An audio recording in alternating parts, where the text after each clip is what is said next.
Hola, buenos días. Mi nombre es Wilson Lozada Albuena. El grupo está conformado por Andrés Felipe Galeano Rubiano, Juan Carlos Salazar y Valeria Alejandra Díaz.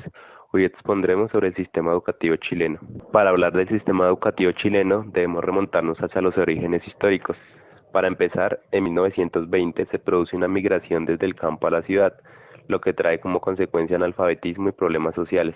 En ese mismo año se constituye la Ley de Instrucción Primaria Obligatoria, aprobada por el expresidente Juan Luis Sanfuentes, dentro de los cuales 4 años de educación primaria eran obligatorios.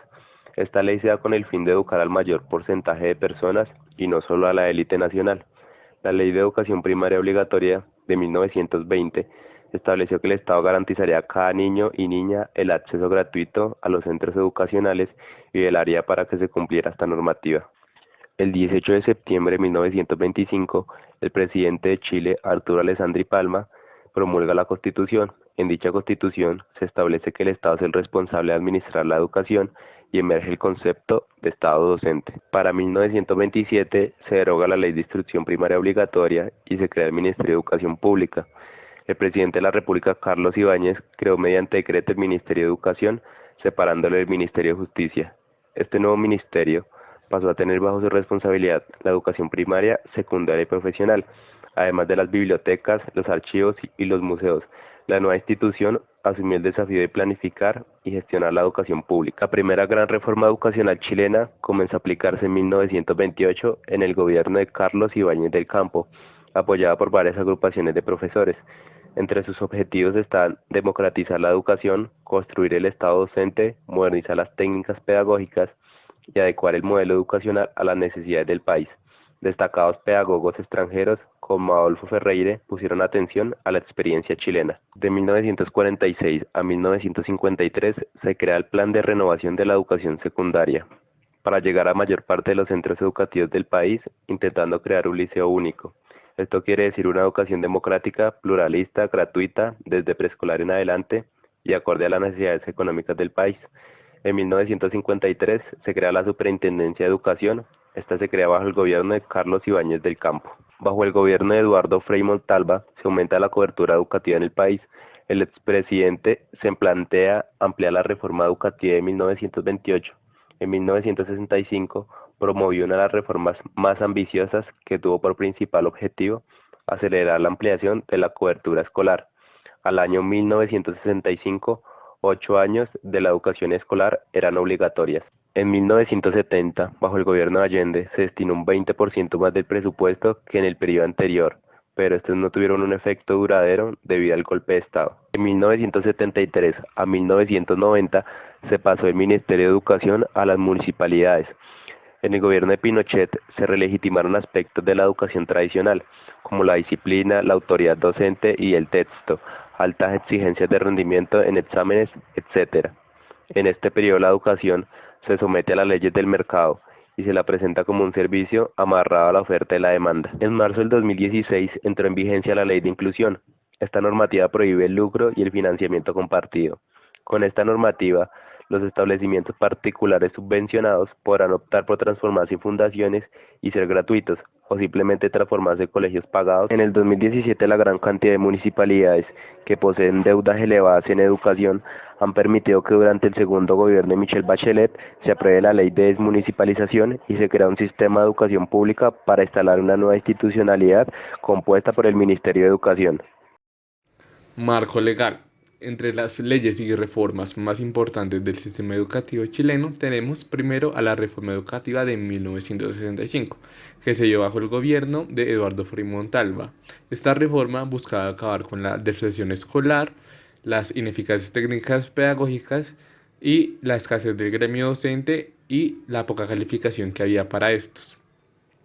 Para esto se implementaron diferentes niveles educativos, como lo fueron el parvulario, que era voluntario, el nivel primario, que era obligatorio y gratuito y constaba de 8 años, y por último el nivel de media, que duraba un total de 4 años. Asimismo, durante su gobierno se dio la reforma universitaria, que buscaba una mayor democratización y libertad de cátedra en las instituciones, y quería facilitar y garantizar un mayor acceso a las masas populares.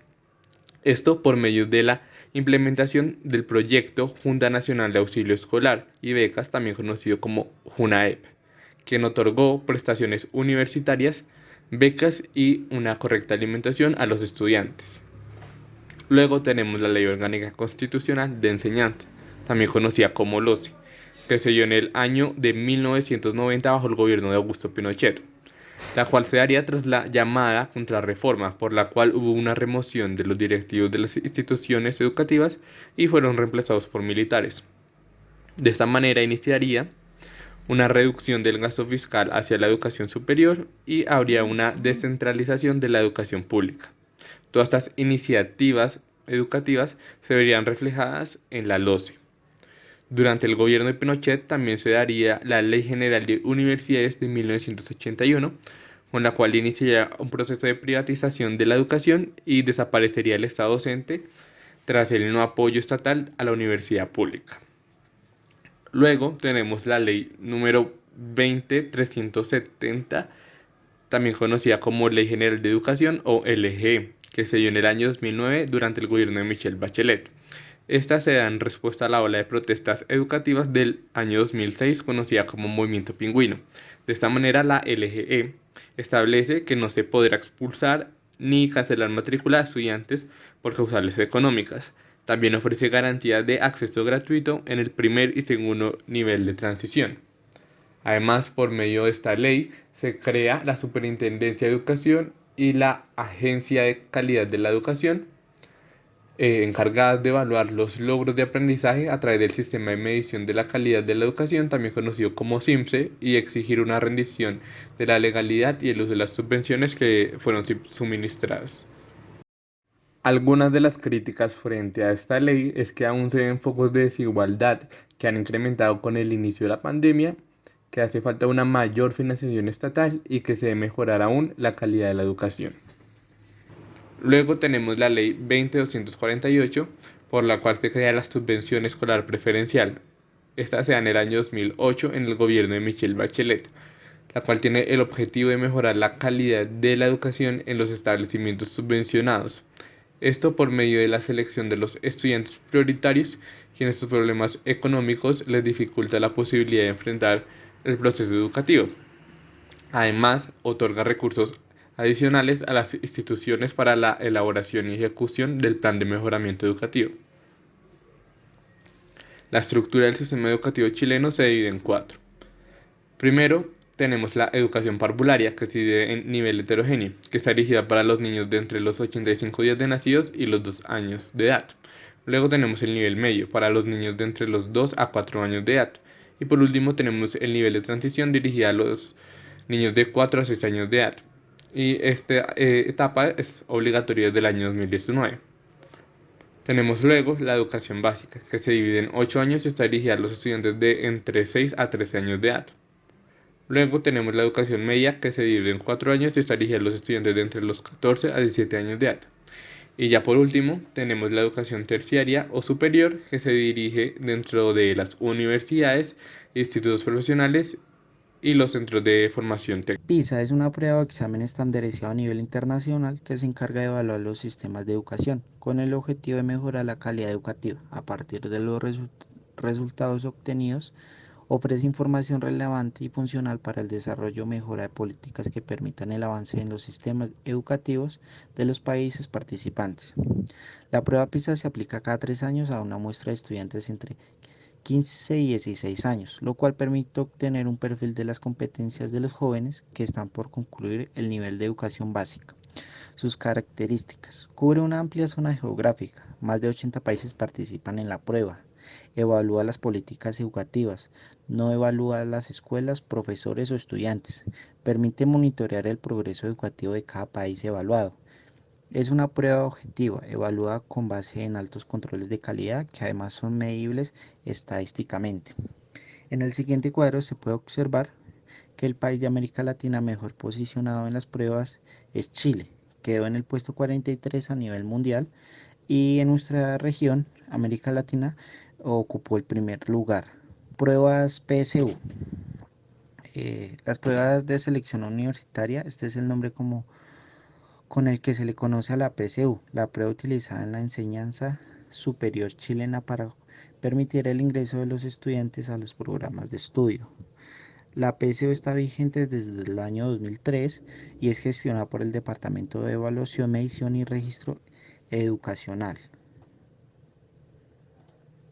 Tipos de pruebas. Las obligatorias, que es lenguaje, comunicación y matemáticas. Las selectivas, historia, ciencias sociales y ciencias. De estas últimas, ya sea qué carrera escoge la persona, debe escoger una, dos, o ya sean las tres o otra. Eh, el porcentaje mínimo es de 150, el máximo es de 850. El estándar, para alcanzar a pasar las pruebas, son 600 puntos. Cabe recordar que cada prueba cuenta con 80 preguntas en total. 65, hay 65, o 65, pero eso ya depende de, del, del estudiante. Sí o sí tiene que hacer las tres obligatorias, que es lenguaje, comunicación y matemáticas. Y de electivas, ya sea que escoja historia, ciencias sociales, eh, o ciencias. Ya depende qué carrera escoja. Entre las problemáticas que enfrenta la profesión docente en Chile se encuentra, primero, que alrededor de 8.200 profesores abandonan su carrera en sus primeros 5 años de práctica escolar para dedicarse a otra actividad. Segundo, pese al objetivo de la Ley 20903 de valorizar la labor docente y hacerla atractiva para las futuras generaciones, la matrícula de las carreras de pedagogía disminuyó en un 19%, y se estima que para el 2025 habrá un déficit de 26.000 docentes idóneos en el país. Una de las posibles razones de lo anterior es la percepción de la compleja práctica docente en tiempos de pandemia, que se tambalea entre los desafíos de la virtualidad y los escasos protocolos de bioseguridad que hay en los establecimientos educativos con clases presenciales. Mediante la Ley 20903 del 2015 también se crea el Sistema de Desarrollo Profesional Docente. Sus principales características son la realización de inducciones y mentorías a docentes principiantes que les facilitaría su inserción a la comunidad educativa, el aumento aproximado del 30% en las remuneraciones, la formación pertinente para todos los docentes a través de cursos o programas gratuitos, y el aumento en las horas no lectivas, llegando a ser el 35% de las horas del contrato. Desde la creación de la Ley 20903 se modificaron los requisitos de ingreso a la carrera docente, las condiciones laborales de los profesores, el proceso evaluativo de ellos, entre otras cosas. Todo con el fin de dignificar y mejorar continuamente esta profesión. ¿Cómo ingresar a una carrera de pedagogía?